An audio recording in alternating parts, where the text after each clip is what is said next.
Hello les fans de fight. Dans cette deuxième vidéo, nous allons faire un récap de la semaine écoulée dans le monde du fight avec une actualité bien fournie.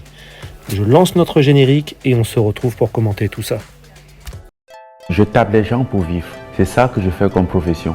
Y a pas un seul mec en moins de 70 qui fait 3 x 5 avec moi. Who the fuck is that guy? Hey, je vous avais dit quoi? Premier round.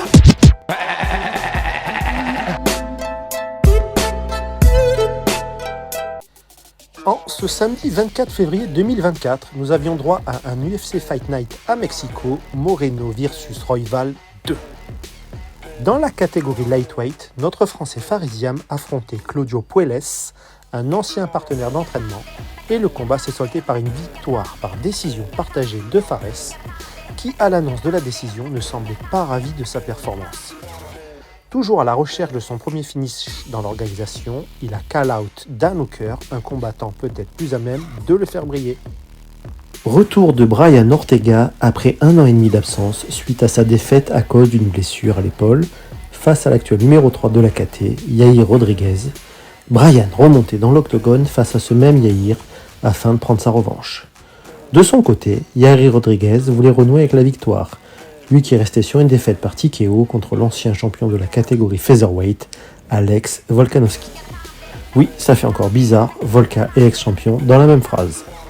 Brian est un chat noir. À la présentation des combattants, il effectue un saut d'échauffement et se tord la cheville droite. Un peu plus d'1 minute après que le combat ait commencé, un gauche de El Pantera envoie au tapis T-City. Ce dernier tente un single leg pour survivre. Le combat repart debout et Yair tente de finir Brian.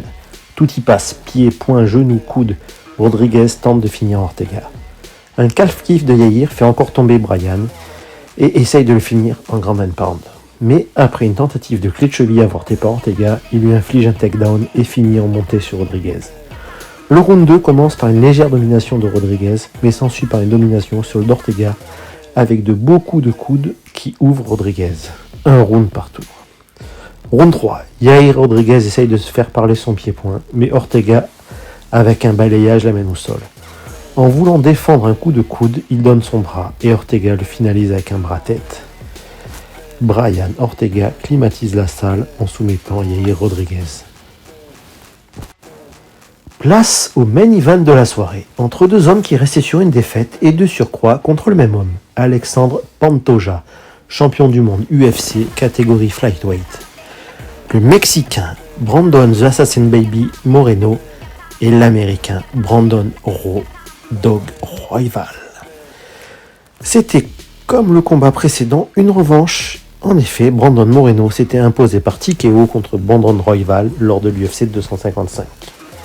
Au terme d'un combat serré, c'est Brandon Royval qui s'impose par décision partagée.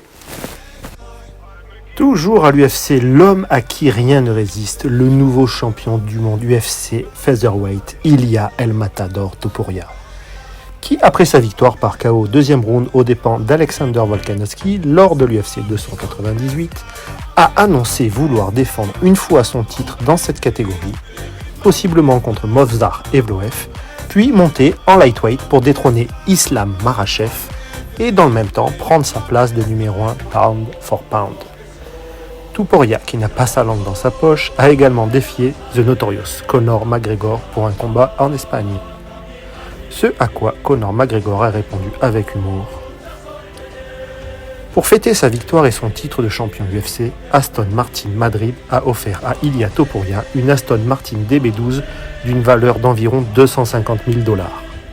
Et ce n'est pas tout pour El Matador. Il a eu l'honneur de présenter sa ceinture de champion du monde UFC devant le public du tout nouveau stade du Santiago Bernabéu.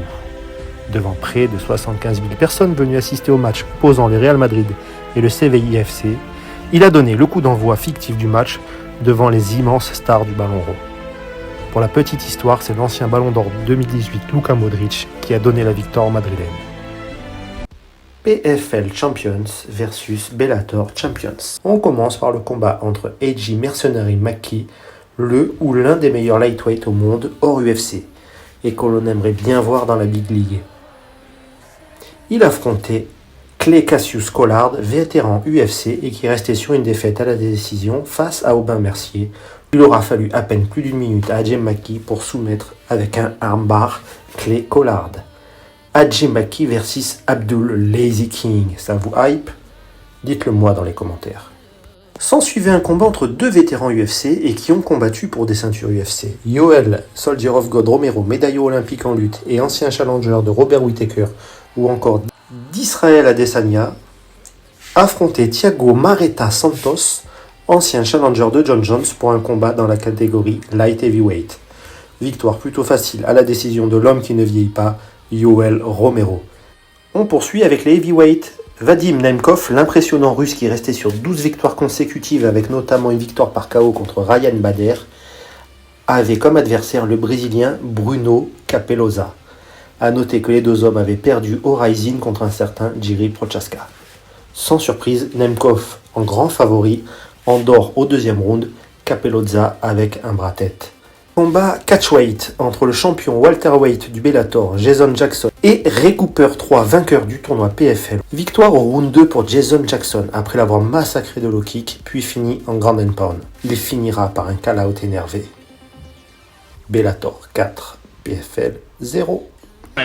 Cedric Dummy, I want you! I want you! Le common event de la soirée opposait le champion invaincu des middleweight du Bellator, Johnny Pressure Eblen, au champion light heavyweight du PFL, Impa Chilobo Kazangane, célèbrement connu pour sa terrible défaite par KO avec un spinning back kick reçu en pleine tête et envoyé par Joaquin Buckley. Après un premier round peu emballant, Kazangane démarre fort en infligeant un knockdown à Eblen après une superbe combinaison en points. Ce dernier va survivre au ground and pound de son adversaire. Eblen va prendre le dos de son adversaire sans réussir à le soumettre. Victoire à la décision partagée de Johnny Eblen qui a désormais un bilan de 15-0. Place au main event de la soirée qui oppose Ryan Bader, le champion heavyweight du Bellator, brésilien Renan Problema Ferreira. Le combat sera de courte durée. Après moins de 30 secondes, Ryan Bader va tomber sous le premier coup de Ferreira. Une droite plongeante qui va l'envoyer au tapis. S'en suivra d'un grand and-pound féroce et l'arbitre arrête le combat. L'honneur est sauf Bellator 5 PFL 1.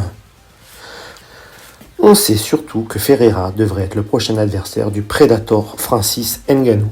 Un invité de prestige était présent lors de cette soirée, nul autre que le GOAT, John Jones. Il a dit qu'il planifiait de battre Stipe Miocic, puis Thomas Spinal et Francis Ngannou. Ce dernier, ne manquant pas de lui rétorquer « In your dreams, you are fucking fat ». KSW épique. Raphaël, le Polish Tank Aratik, a remporté le tournoi Light Heavyweight du KSW ce samedi 24 février 2024.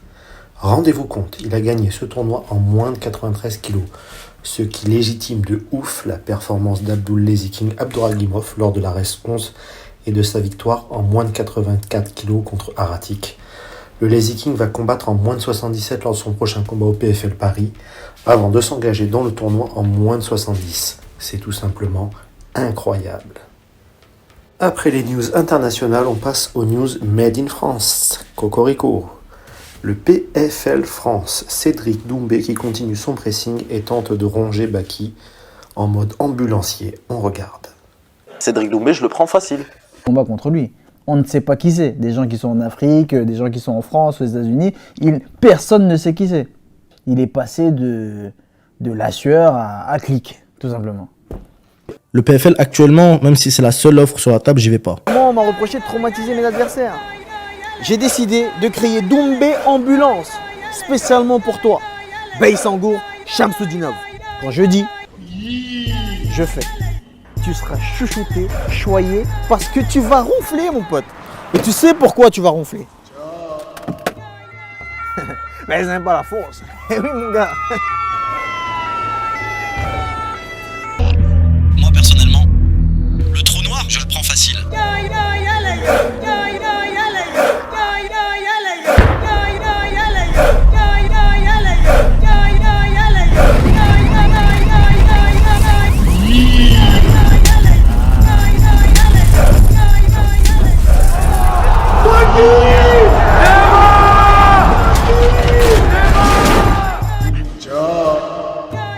Nous avons eu droit à une réponse double impact de Baki suite au call-out de Jason Jackson sur Cédric Doumbé.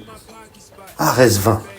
L'Ares et Fernand Lopez nous annoncent sur X un combat pour le titre des middleweight entre les Français et invaincus Virgil Auguin et Vladislav Goutou. Seulement 2 combats pour Goutou et déjà une chance pour la ceinture. Cela peut interpeller. Est-ce que c'est la faiblesse du roster de l'Ares dans cette catégorie ? C'est une question qu'on peut se poser. Tanchi 20 pour finir. On commence malheureusement par la défaite de James Lemarié à la décision contre le Bulgare Atanas Bozilov. Et on finit avec une note positive avec la 3e victoire en 3 combats de Grégoire Gottardi par décision unanime contre le champion espagnol Manuel Pereira. A très vite les amoureux du fight. Et si vous voulez soutenir mon travail, n'hésitez pas à vous abonner, liker et partager. C'est gratuit et cela m'encouragera à continuer. I'll be back.